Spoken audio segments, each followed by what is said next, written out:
Hello बच्चों, मैं प्रहलाद साहू आप सभी का स्वागत करता हूं आपका अपना यूट्यूब चैनल रामानुजन एकेडमी में। आज से हम स्टार्ट कर रहे हैं कक्षा 12वीं का फिजिक्स अध्याय 3 विद्युत धारा। अध्याय 2 तक मैं पढ़ा चुका हूं। वीडियो को आप नहीं देखें तो उस वीडियो को ज़रूर देखें। तो इस चैप्टर में हम विद्युत धारा नाम के टॉपिक, एक छोटा सा टॉपिक है लेकिन बेसिक से भरपूर है, और एक टॉपिक है आपका धारा घनत्व। इन दोनों को हम कवर करेंगे और यही इसका बेसिक है, क्योंकि आगे जब आप जाओगे, जैसे आपका व्हीटस्टोन सेतु हो गया, किरचॉफ का नियम हो गया, मीटर सेतु हो गया, तो वहाँ पे इन सब की ज़रूरत पड़ती है। तो आज का क्लास आपका मिस नहीं होना चाहिए, ठीक। यदि आप चैनल पर नए हैं तो प्लीज़ चैनल को सब्सक्राइब जरूर करें, साथ ही साथ वो बेल आइकन को भी प्रेस करिए, जिससे हम ऐसे ही नए नए वीडियो अपलोड करें तो उसका नोटिफिकेशन सबसे पहले आपको मिल जाएगा। बहुत जल्दी मैं आपका ये चैप्टर कंप्लीट करा दूंगा। उसके बाद आप किस टॉपिक या कौन से चैप्टर का वीडियो चाहते हैं प्लीज़ कमेंट करके बताएं। मैं उस चैप्टर का वीडियो आपके लिए कॉन्सेप्ट के साथ लेके आऊँगा। तो चलिए वीडियो स्टार्ट करते हैं, देखते हैं। विद्युत धारा। विद्युत धारा के बारे में हम थोड़ा सा परिचित हैं चैप्टर 1 में। चैप्टर 1 में हमने पढ़ा था आवेश। क्या पढ़ा था? आवेश। देखिए, आवेश का सूत्र क्या लिखा था हम लोगों ने? आवेश Q इक्वल टू क्या होता है? I into T. क्या देखा था? I into T. तो ध्यान दीजिए, इस I को ही हम विद्युत धारा कहते हैं। क्या कहते हैं? विद्युत धारा। अब विद्युत धारा होती क्या है उसको समझिए। थोड़ा सा मैं आपको एक छोटा सा एग्जांपल दूंगा। मान लीजिए ये क्या है? आपका एक टंकी है। क्या है? आपका टंकी है। टंकी में पानी भरा हुआ है, ये इस तरह से। नीचे एक और छोटा सा मैं टंकी ले लेता हूँ, ठीक। अब यहाँ से एक पाइप लगा के मैं कनेक्शन लगा देता हूँ, ये इस तरह से। अब बताइए मुझे, इस टंकी का पानी इस टंकी में जाएगा? जाएगा कि नहीं जाएगा? क्यों जाएगा? क्योंकि दोनों टंकी की ऊंचाई में अंतर है। एक टंकी नीचे में है, एक टंकी ऊपर में है। तो ऊंचाई में अंतर होने की वजह से पानी क्या होगा? ऊपर के टंकी से नीचे की टंकी की ओर आएगा। मतलब यहाँ पे धारा क्या होगा? पानी की प्रवाहित धारा होगी, ठीक। पानी यहाँ पे बहेगा कि नहीं बहेगा? पानी यहाँ पे प्रवाहित होगा ना। इसी तरह से जब किसी चालक होती है, कोई भी चालक होती है, चालक आपका एल्यूमिनियम हो सकता है, कॉपर हो सकता है। क्या हो सकता है? Aluminium, copper. तो इस चालक के ये विभव में अंतर क्या होती है? विभव में अंतर, ठीक। ये V है और ये आपका V है। इस चालक के हम दो बिंदु लेंगे। जैसे इसके ऊंचाई में अंतर होने की वजह से पानी प्रवाहित होती है, उसी तरह से किसी चालक तार के विभव में अंतर होने की वजह से उसमें आवेश प्रवाहित होती है, उसमें विद्युत धारा प्रवाहित होती है, ठीक। और आवेश प्रवाह, आवेश मतलब इलेक्ट्रॉन, आवेश मतलब इलेक्ट्रॉन, इलेक्ट्रॉन प्रवाह को ही हम कहते हैं विद्युत धारा। क्या कहते हैं? विद्युत धारा। ये इलेक्ट्रॉन है, ये इलेक्ट्रॉन है। क्या है? ये इलेक्ट्रॉन है। इलेक्ट्रॉन प्रवाह को ही हम कहते हैं विद्युत धारा। क्या कहते हैं? विद्युत धारा। तो ध्यान रखिएगा, विद्युत धारा होती है इलेक्ट्रॉन प्रवाह की वजह से विद्युत धारा उत्पन्न होती है, ठीक, जिसे हम आवेश प्रवाह कहते हैं। क्या कहते हैं? आवेश प्रवाह, ठीक। अब आपको मालूम है एक इलेक्ट्रॉन में कितने आवेश होते हैं? 1.6 गुणा 10⁻−19 कूलाम। ये सिंपल सी जानकारी है ना, 1.6 गुणा 10⁻−19 कूलाम।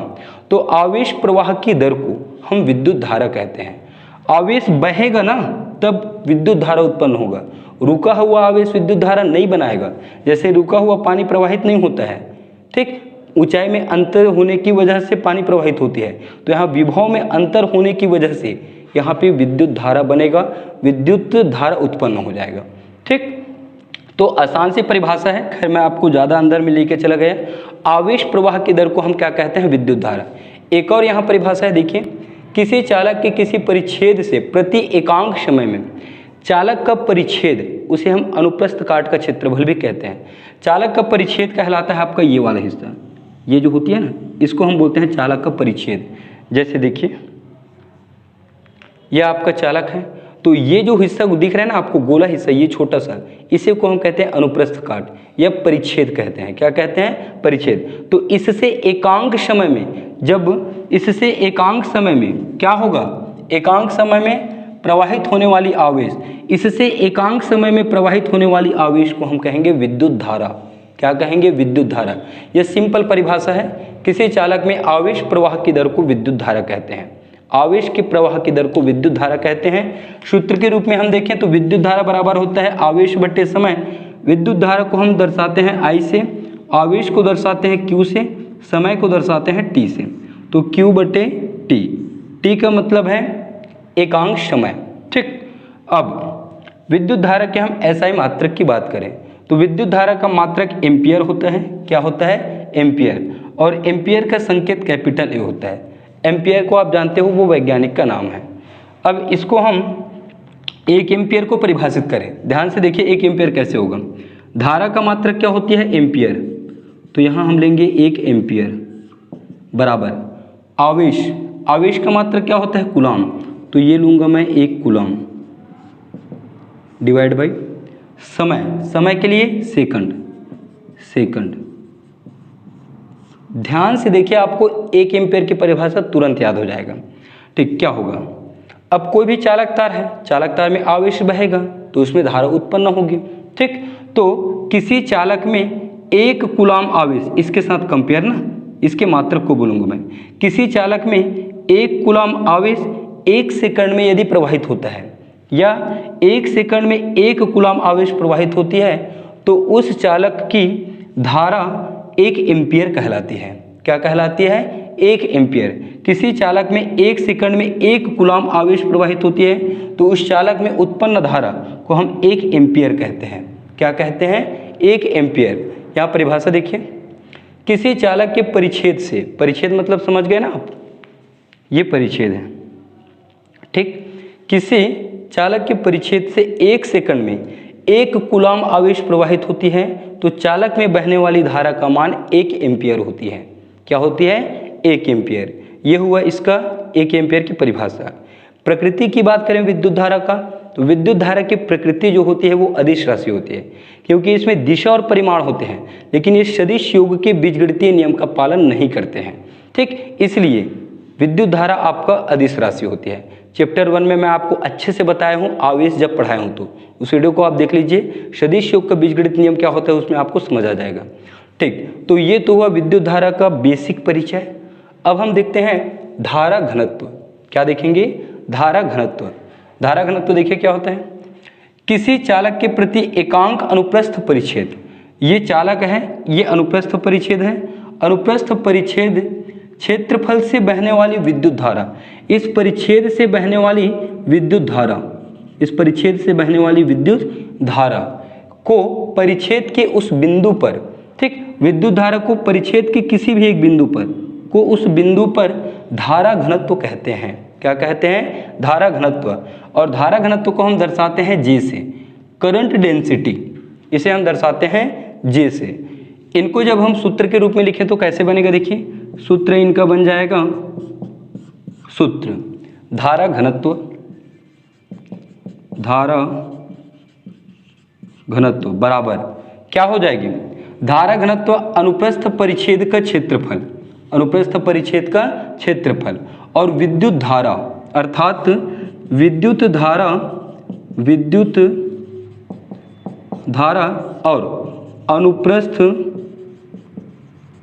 परिच्छेद, इसे आप अनुप्रस्थ काट भी बोल सकते हो ना, अनुप्रस्थ परिच्छेद का क्षेत्रफल, इन दोनों के अनुपात को हम कहते हैं धारा घनत्व। क्या कहते हैं? धारा घनत्व।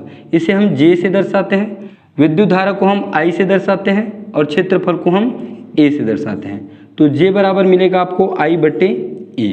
क्या मिलेगा? I/A। अब I का मान क्या होता है भाई? Q/T होता है। तो यहाँ पे आप I की जगह रख दीजिए, तो J का मान मिल जाएगा आपको I की जगह Q/T और नीचे में है आपका A। तो ये हो जाएगा आपका धारा घनत्व Q/T × A। क्या होगा? Q/T × A। अब हम इसके SI मात्रक की बात करें। SI मात्रक क्या होगा? देखिए इनके SI मात्रक।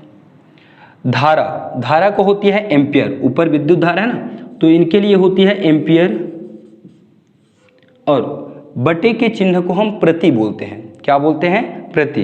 तो एम्पियर प्रति, नीचे आपका क्षेत्रफल है, क्षेत्रफल मतलब मीटर का स्क्वायर, एम्पियर प्रति मीटर का स्क्वायर, मीटर का स्क्वायर।